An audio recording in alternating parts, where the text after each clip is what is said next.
Hello and what is up YouTube? My name is G3Iron and welcome to today's discussion where we're going to be taking a look at the part 2 of character balance design in PoE 316 Scourge League. So I haven't taken a look at this yet. We're reading and reacting to this together. So without any further ado, let's jump in. In our upcoming 316 expansion, we're making a number of balance changes. Yesterday, we began our 3-part series by talking about our plans for flask and ailment mitigation. We strongly recommend reading that post prior to this one. Today's post covers our plans for core character defenses and recovery. Tomorrow, we'll reveal the 3rd part to this series, which covers our plans for auras, curses, and elemental damage over time. I've already seen Shack Central he's watching eagerly for that for that particular reveal tomorrow. Okay, we've assembled this article as a set of identified problems and our intended solutions. Below each solution is a spoiler tag with the specifics of what we're currently working in or intending to change. Please note that as we're still a couple of weeks out from release, anything here is subject to change based on our further testing and your feedback, which, just got to say this based off of yesterday, really like the flow and the layout of the way how they are communicating with us for this particular development cycle. I'm liking the format of like problem, solution, spoiler. That all looks great. I think it's beautiful. All right, so core character defenses and recovery. We are doing a major balance pass to improve defenses and recovery for all characters. All right, I'll believe it when I read it. I mean, that sounds great on the whole. The goal here is to put more power into the core defenses, armor, evasion, and energy shield, to make them the best way to mitigate the kind of damage they are best at preventing, while taking some of that power away from the one-off mechanics that provide a significant defense for too low a cost. Yeah, so we're getting a buff, but as usual, there's a trade-off. That's okay. That's okay. We're used to this. While some individual mechanics have been nerfed, this is overall a massive buff to defenses across the board. That's good news. Maybe this might be the single best buff for melee, like, because defenses are always what's tough for playing melee.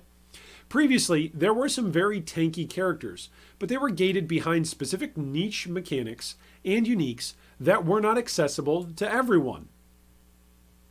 What we're doing here is moving a lot of that power to everyone else, so that core defenses are far more powerful than they were before. All right, I hear big grandiose promises. I'll believe it when I see it. Like, that's the big grandiose promise. We're also making sure that every type of character has plenty of ways to mitigate a much more diverse set of damage types. For example, evasion mitigates attacks well, so we're introducing spell suppression to help evasion builds protect themselves against spells. So evasion is getting like a whole new, okay, all right, that's a buff. If it's getting just this whole new, added mechanic, that's, yeah, something that couldn't do something now can do something. That is a buff. We'll see how strong it turns out to be, but that's a buff. We'll see if it's a meme or not. Overarching problem. Dodge and blind provide more mitigation for fewer passive points and item slots than any other defense type. Attack dodge does this in a form that is almost identical to evasion, but is far more efficient. Overarching goal. Remove dodge entirely and review certain powerful mechanics like blind and fortify for non-melee characters. Improve almost every other scalable defense type significantly to make them more powerful. This includes armor, evasion, energy shield, recovery, and spell block. Oh my gosh. Dodge is dead. Their overarching goal is remove dodge entirely.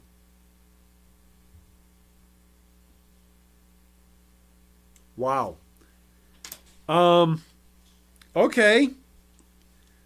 So I guess one way to say that mitigation is superior to avoidance is simply to remove avoidance as an option. If you can't avoid getting hit, then yes, you just have to mitigate it. Wow, does that mean a block is eventually going to be on the chopping block? Like, I remember in League of Legends when they took out dodge as a random chance, something that you could scale. Like, I remember when that change occurred, and that, I don't know, at least for me as a player who played the game prior to that, that was something that I did not like. Like, that was a core part of the gameplay. It was a core part of itemization. It was a core part of some characters to build around. And then those characters, because of that entire removal of that mechanic, changed, and I just didn't like it. Maybe I'm just being an old grumpy guy, you know, warning, old grumpy guy. Oh, Iron, you're just being the old grumpy guy. Well, get off my lawn, dang it.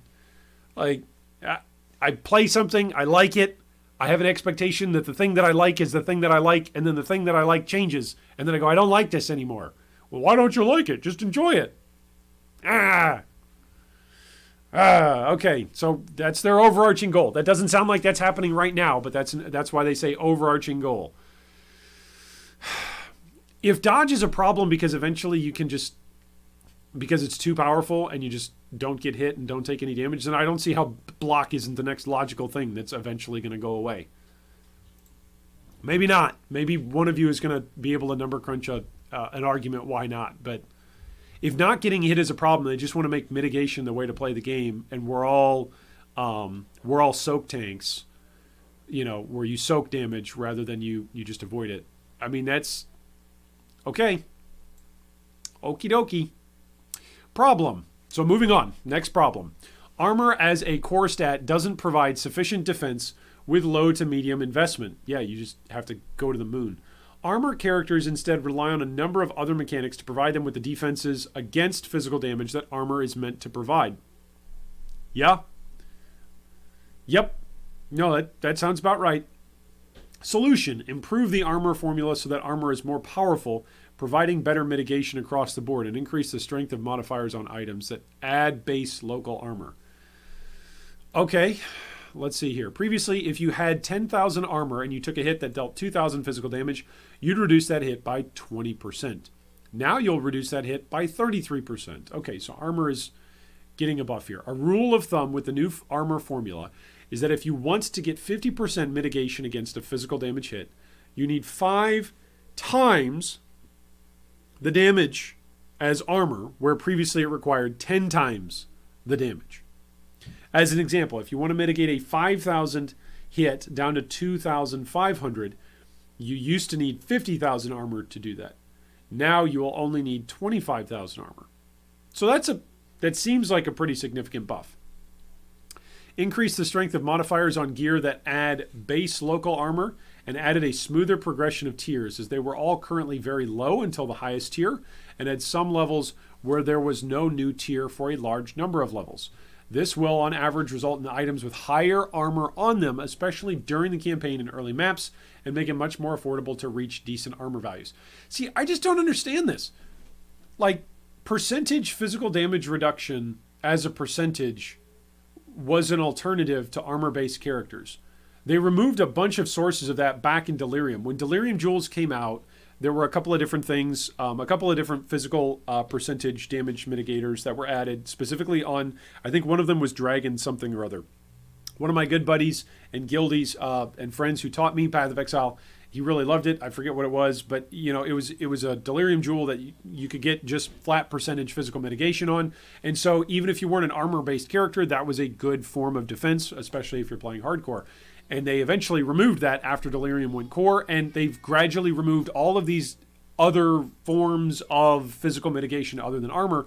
Now they're buffing armor, which is good. Don't hear me complaining that they're buffing armor. I'm just confused. If you want there to be, like yesterday we have, everybody gets a plethora of options for dealing with elemental ailments, right? That's the philosophy. Lots of different opportunity costs where you can choose how to deal with elemental ailments that are coming at you. A plethora of options, whether that's on jewels, whether that's on items, whether that's on passives, whether that's on flasks, whether that's on skill gems, a plethora of options. But armor is getting buffed while these other plethora of options that you could use to still negate physical damage, we're reducing those. I don't understand the different approach to that. Determination has been buffed to provide both a flat amount of armor as well as an existing more multiplier to armor. Grants up to 2,000 armor at level 20. New suffix modifiers have been added to all armor-based body armor and shields that provide up to plus 8% additional physical damage reduction on each slot. Wow. Additional physical damage reduction mods were discontinued from all other rare modifiers so that large values could be provided on the above 2 slots. New suffix modifiers have been added on all armor-based gloves, helmets, and boots that provided increased life regeneration rate. This works as a multiplier to your life regeneration value. Review monster base armor as a result of changes to the armor formula. This may result in no changes if there's been no significant impact on character damage. So, physical-based characters might actually not be as good this league. Just be aware if you're playing pure phys, right?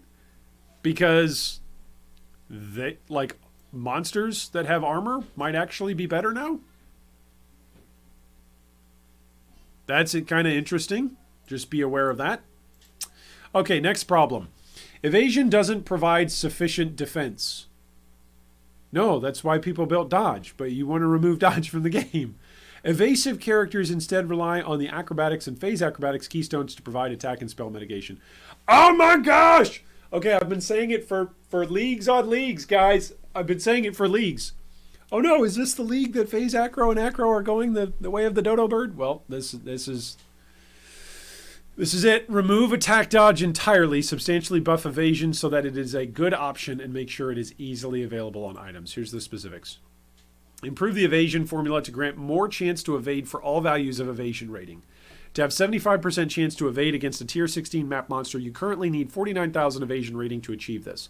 You will only need 24,200 evasion rating after this change. To have 75% chance against tier 1 map monster, you need 23,800. You'll only need 12,700. Okay, so they're just messing with numbers. I thought a long time ago, GGG came out and said, look, just messing with numbers is lame game design. I'm becoming a critic, and I don't like the feeling. Increase modifiers on gear that add base local evasion rating and smooth the progression of tiers as they were currently very low until the highest tier. This will on average result in items with higher evasion on them, especially during the campaign and early maps. Yeah, they're trying to push people through early maps, but this complaint has got to be from the 315 crowd that didn't push through maps. Part of it's not difficulty. Part of it was enjoyability. I don't know how else to say that. A lot of players stopped playing 315, not just because it was hard, but because they didn't enjoy the ways that it became hard. Like smoothing this out, does that make the game more fun? I don't know, maybe. Maybe it means more incremental changes to your character so you feel like you're improving your gear. Hey, improving your gear is always like a fun thing. Like finding new and better gear is always fun. So if that's where they're going with this, then I could see this as being a good thing. Like more incremental changes to your character and feeling more progression could be a good thing. It could also go back into the whole loop that they've argued, oh, we don't want players always dropping better stuff. Because at that point, it just becomes saturation, and players aren't actually retained at that point. If you get too much of a good thing, then players really don't stick around very long. That's the whole drop rate debate, but we won't talk about that right now. The Gray Skill Gem now has you and nearby allies gain 20% more evasion rating at Gem Level 1, up to 29% at Gem Level 20, as well as its existing flat bonus to evasion rating. These changes make the aura very effective at attack mitigation if you've already invested in evasion rating. Reworked evasion passives. Wow, that entire bottom right side of the tree is going to be really interesting. Adjusted monster base evasion. Okay. Yeah, this is going to be really interesting. It was a mistake to announce PoE 2 when it was announced. So many people are just going to look at this and go, huh? Evasion provides no defense against spells. This is a problem. So, all right, let's check this out. This has got some promise. Introduce spell suppression on evasion items as well as the dexterity section of the passive skill tree, which gives a chance to have spell damage taken. Okay, that kind of sounds like the block solution on the left-hand side of the tree, right? where okay, you can take this node and your block chance gets doubled, but your blocks no longer truly mitigate. You truly don't block everything now. Now you just take a percentage of it. Like having a chance to have spell damage taken. The chance can be stacked up to 100%. Yeah, so 100% chance to have the spell damage taken. That's going to get nerfed. That's going to get nerfed in 3.17. A bunch of you are already going to drop a comment. Iron, don't even talk about it, because at least let it be, because otherwise they're not going to release it at this. How is it that constantly grinding gear games can release things and say, no, you can get this up to 100%, and then a league or two later or a year or two later with resistances, max resistances are set at this resistance. Oh, we got to bring it lower. Oh, we got to bring it lower. Oh, we got to bring it lower. Oh, your block cap and your dodge cap, and we got to bring it lower and got to bring it lower. That's gonna get, like, to have spell damage and be able to have that be 100%, like, it's gonna be really good. Don't hear what I'm not saying. It's gonna be good. I think it's gonna be fun for the league that we get to play it. But yeah, if you can invest in that kind of character, that's gonna be a good character, at least going against spell damage. Convert existing sources of dodge and spell dodge to spell suppression or replace them with other bonuses. Okay, here's the specifics. Spell suppression is designed as the dexterity character's best answer to spells. In general, spell suppression gives easier access and more reliable spell damage mitigation for dexterity characters without reliance on specific uniques. It's also much more reliable than spell dodge, but has a lower maximum. Okay? There will be because I guess it's just having the spell damage. So if you have a 100% chance to have the damage, that's not as good, right, as just being able to have a chance just not to take any damage at all. I get that. I'm with you on that sentence. There will be a few specialized ways to invest in increasing the spell damage suppressed to reward higher investment if you want to further protect yourself from spell hits. What is today? Today's October 6th. I hear or can see somebody posting something sometime in early November. Hey guys, this is a new YouTuber here with 10 subscribers, but I've figured out a way how to make an invulnerable character. Boom! Overnight, 10,000 new subscribers to somebody's channel. Oh, look at this! Look at the build! Look at the immortal build that we figured out, all because of spell suppression. We figured out how to make it work. I don't know. Let the memes flow. Sorry, I'm being obnoxious. The spell suppression will be found on various passive skills in the evasion tree. I wonder if they'll ever do like Delirium Jewel reworks with these sorts of new things. Like if spell suppression will be a thing on Delirium cluster jewels. The evasion wheel at the center of the passive tree no longer provides accuracy, but provides a combo of evasion and chance to suppress spells instead. New suffix modifiers have been added to all evasion armors. Okay. New keystone passive added to the center of the tree called Mage Bane. Oh, that sounds so cool. I am the Mage Bane. Mage Bane. Dexterity provides no inherent bonus to evasion rating. You gain a 1% chance to suppress spell damage per 15 dexterity. Okay, so they're going to do that with everything. They did that with int. Now we heard about that yesterday. Where your int can now impact your elemental ailment effect. Now dexterity is going to impact evasion. So I guess tomorrow would be something with strength. Or maybe later today, something with strength. Vol Grace no longer has chance to dodge attack hits or spell hits. Instead, it now has a plus 15 chance to evade attack hits.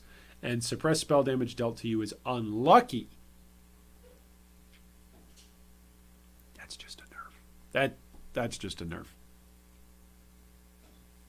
I mean, unlucky is nice, but why not just not get hit? Anyway, this is very interesting. So Path of Exile is moving from a game to creatively never get hit to a game to creatively mitigate all the damage regardless of the character that you're on. There will still be high skill-based players who dodge all the stuff and just don't get hit, like Deep Delvers. But that's interesting. Like, you're not just going to be able to get lucky and just dodge all the damage from a big hit or something. Additional chance to evade modifiers were discontinued. Yep. Changed elusive to provide 15% chance to avoid damage from hits instead of its old dodge-related stats. Ooh. Change Wind Dancer to further improve high evasion builds rather than reducing evade chance, but making it riskier if you're not evading attacks a lot. It now gives less attack damage taken if you haven't been hit by an attack recently, and more evasion rating and attack damage taken if you have been hit. So it's better for evasion characters that have high evasion rating, and bad for characters that are being hit a lot. It has no interaction with spells now to focus its interaction on evasion. Okay. Acrobatics has been redesigned. It no longer has any of its old properties, but now changes any modifiers to spell suppression into spell dodge at 50% of its value. The intention is that Acrobatics is the only source in the entire game for spell dodge. Okay, I was going to say, why are we keeping the name for this mechanic when we just said we were trying to get rid of it? For characters who would like to benefit from that playstyle still. Spell dodge is still capped at 75% in this, and the Keystone passive will specifically mention this.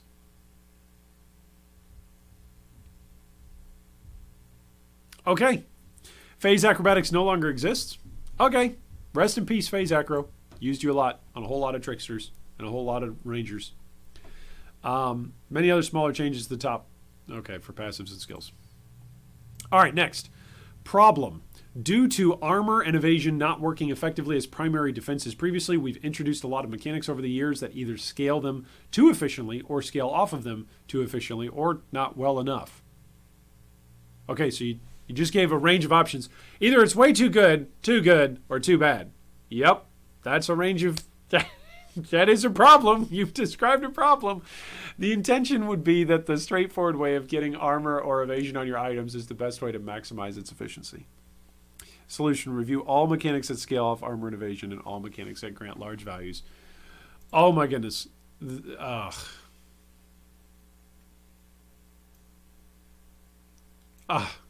There's nerfs in here. The brass dome is being redesigned.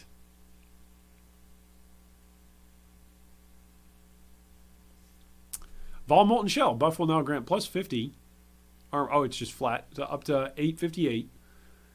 Previously 429. Haha, 420 reference.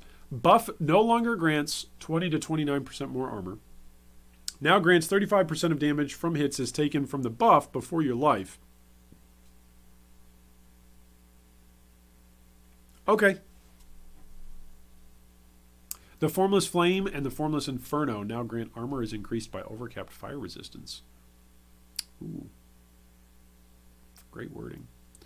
Avatar of the Chase Raider Notable Ascendancy passive no longer grants 35% more chance to evade melee attacks during onslaught or 35% more chance to evade projectile attacks during onslaught. Instead, it now grants 10% more chance to evade attacks during onslaught.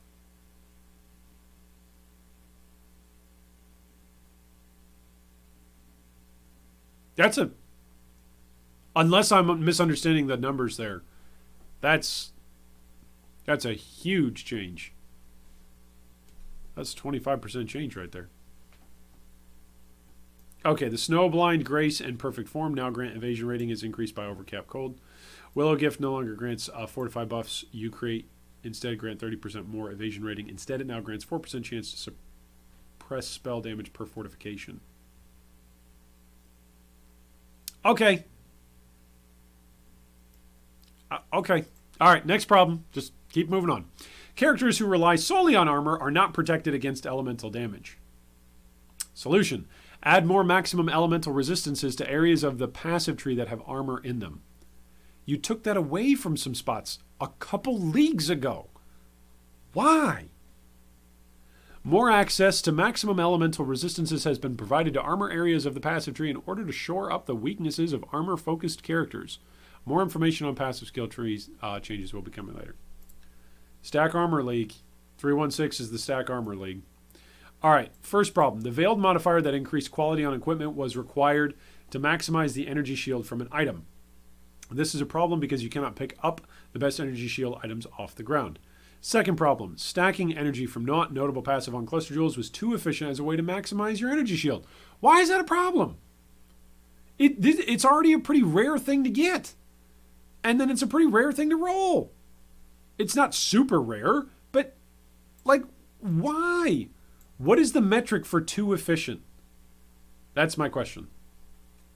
If I had GGG employees sitting next to me, can you define to me what are the metrics that go in to say this is too efficient? Solution, replace the veiled modifier and lower the power on the energy from not notable. You know, we used to joke back in the day about Energy Shield. Like, oh, you know, it's been a league. Energy Shield hasn't been nerfed into the ground, so I guess it should get nerfed into the ground again, right? Like, was the last league a Chaos Inoculation League where everybody was just running CI-based builds? No, if it wasn't, okay, then this league probably will, and then the following league it'll get nerfed again. All right, so here's some specifics on the changes to that. Next problem, with the desire to increase armor evasion and energy shield power across the board, our desire to increase energy shield power across the board. Hey guys, we don't like that you're getting this, so we're doing this. We're going to compensate all the characters for the loss of maximum energy shield by increasing the strength of all energy shield base types. But, you know, it's a problem. There's too much power here because of where we've put it elsewhere. I don't know. Maybe we're all going to run around with 16,000 energy shield this league. With the desire to increase armor, evasion, and energy shield power across the board, we felt that the base values on items were too low, and so they buffed them. Base types are now buffed. Okay, makes sense. Problem, energy shield is most often used with leech and regeneration like life rather than embracing its unique recharge mechanic. Yeah, that's because we have options. Because Path of Exile gives us options to do that. And this option right here seems to be better than this option right here. And so we as players choose that. Solution, increase the base recovery rate of energy shield recharge. Rework the downside of the Wicked Ward Keystone. Great idea. Move improvements to energy shield recharge to the core modifier pool for energy shield gear away from specialized item mechanics. All right, look at this. Energy shield buffs. Yeah. Energy shield now recharges at a base of 33% per second, previously 20%. Ooh, that's going to be pretty nice. That's going to be pretty nice. Ooh, Ghost Reaver Keystone now prevents your energy shield from recharging. Previously 50% less energy shield recharge rate. Percent energy shield regeneration modifiers can no longer be obtained on energy shield based body armors and are no longer in the influence modifier pool. Crusader modifiers for gloves that provided increased maximum total energy shield recovery per second from leech now provides 15%, up from 10. Increased maximum total energy shield recovery per second from leech has been improved on the passive tree. Okay. Didn't you just say energy shield is most often used with leech, and then you're giving us more options for leech and better leech? Did I not just read that? Am I? Wicked Ward passive skill now no longer grants 50% less energy shield regeneration rate or 50% less maximum total energy shield recovery per second from leech. Instead, it now grants 40% less energy shield recharge rate.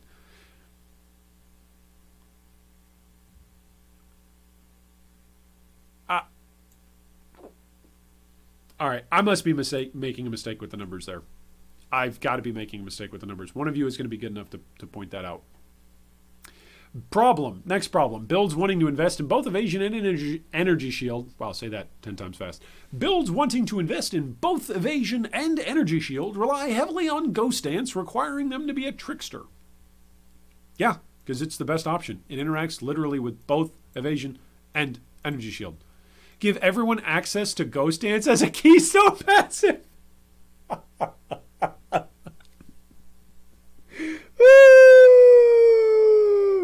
It's so funny. You know, we have a whole development cycle with like all of the ascendancies getting reworked and different ascendancies taking turns getting reworked, and well, we're getting this behind an ascendancy, you know, because we want the ascendancy to feel unique and we want people to really feel the impact of their ascendancy. And then a few years later, we don't like that this is gated behind an ascendancy. We're putting this on the passive tree. I can already read this problem in like 2 years' time. We don't like that minion gem levels are hidden behind the Necromancer Ascendancy. We want everybody to be able to access it, so that way you don't feel forced to play a Necromancer when you're playing a a necromantic character. So we'll give everybody that as a keystone. Oh, man. Every 2 seconds, gain a Ghost Shroud. Up to a maximum of 3. That's like the definitive Trickster experience. This is interesting that they're taking it away from Trickster. When hit, lose a Ghost Shroud and recover energy shield equal to the percentage of your evasion rating. Cannot recover energy shield to above evasion rating. We're still deciding on the specific value. The Trickster Ascendancy will be changed as it no longer grants Ghost Stance. So we'll see what they do there. All right, onward. Builds wanting to invest in both high armor and energy shields have no mechanic that gives a synergy between the two. Add a new Keystone passive and add more hybrid armor energy shield passives to the Templar section of the passive tree. Oh my gosh. Templar boys rejoice. Guardians are going to be stacked. Do I hear Herald of Agony Guardians? Armor stacking energy shield Guardians? New Keystone passive skill called Divine Shield. Percentage of total physical damage prevented from hits recently is regenerated as energy shield per second. Cannot recover energy shield to above armor. We're still deciding on the specific value. I'm not going to comment on that. I don't want GGG to think any more than they're thinking. You guys just think about that one and release that to us as you see fit. Problem. Some areas of the passive skill tree, the shadow area in particular, have no defense against and very little life regeneration to overcome damage over time effects. Which is kind of ironic because they're masters of dealing damage over time. Improve life regeneration modifiers on gear and add a new keystone between the witch and shadow area on the passive tree to heavily dampen the initial impact of damage over time. Greatly enhanced flat life regeneration modifiers on gear to be closer to 2 to 3% of an expected character's life at their level. Percentage-based life regeneration has been removed from non-unique equipment modifiers in the influenced modifier pool. This is now reserved for uniques and the passive skill tree. That's kind of cool. New keystone passive skills added to the shadow area called Leth Shade. Take 75% less damage over time if you've started taking damage over time in the past second. 100% more duration of ailments on you. That's fine. I'll just wear Purity of Elements, and duration can be there, but I'm immune to it, so I don't care. Okay, next problem. A few specific mechanics grant a lot of life regeneration, especially with endurance charge stacking, but for many other life sources, life regeneration is not very powerful. Remove various sources of life regeneration per endurance charge or lower their values. Review effects that give life recovery rate and high values of life regeneration. Add new passives in the strength area of the tree that grant life regen and one source of increased life regeneration rate. Next problem. Shadow attackers don't have a form of life recovery that they excel at, while almost every other core character has a signature special recovery method. Solution. Add new passive skill clusters to the shadow area of the passive tree, allowing investment. So this is like passive tree just revamping left and right for everything.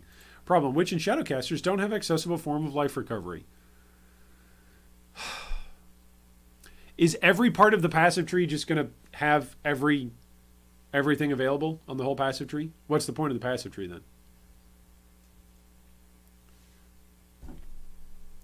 Solution. Add new passive clusters. Okay. Problem. Block is pretty fundamental. Yeah, but the Gladiator Ascendancy is far more efficient for block investment. Yep, that's kind of what it is. So what are you going to do? Give everybody a weaker form of Versatile Combatant as a keystone and replace the Gladiator Ascendancy skill. Also, improve how much block chance and spell block chance you get from other sources. Why are they gutting Ascendancies? Why gut Ascendancies? We'll be making further changes to passive skills in the life granted by Bone Offering.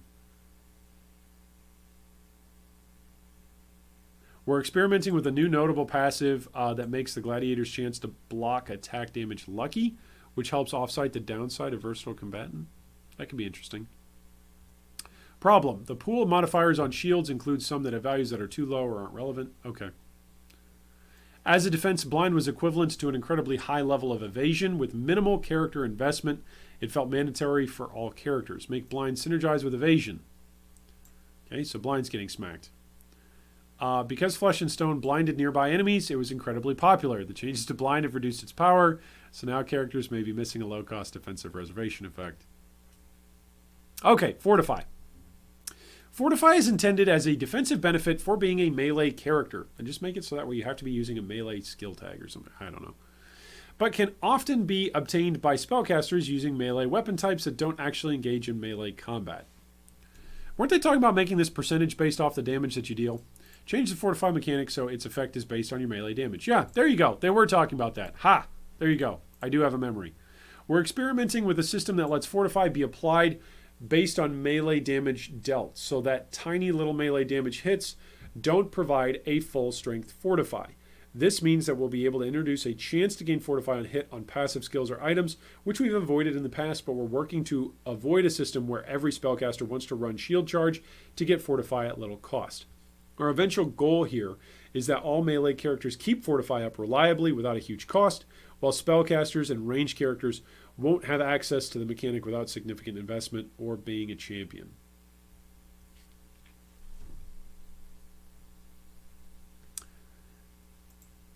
That concludes part 2 of our 3.16 expansion balance release. Tomorrow we'll share part 3, which covers our plans for auras, curses, and elemental damage over time.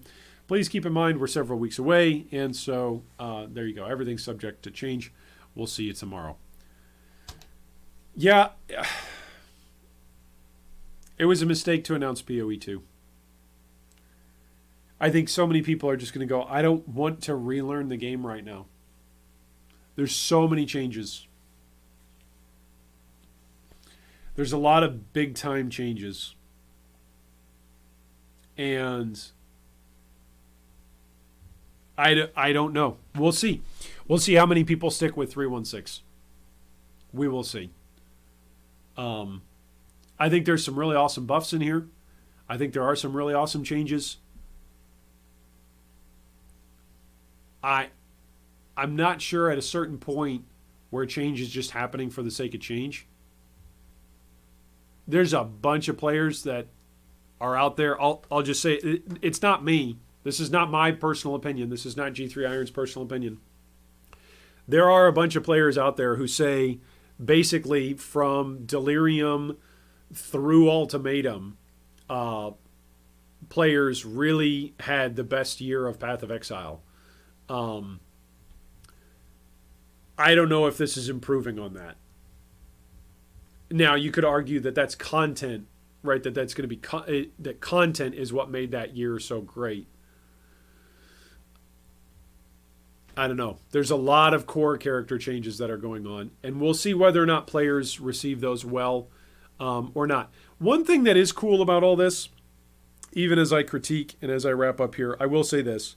This will change a lot of players' starter build choices, what's good, what's bad, and how to scale. So that's interesting. There hopefully should be a meta shakeup, a significant meta shakeup, both to the league starters and to the mid-league and even endgame builds that are based off of these new core character defenses and changes to the game.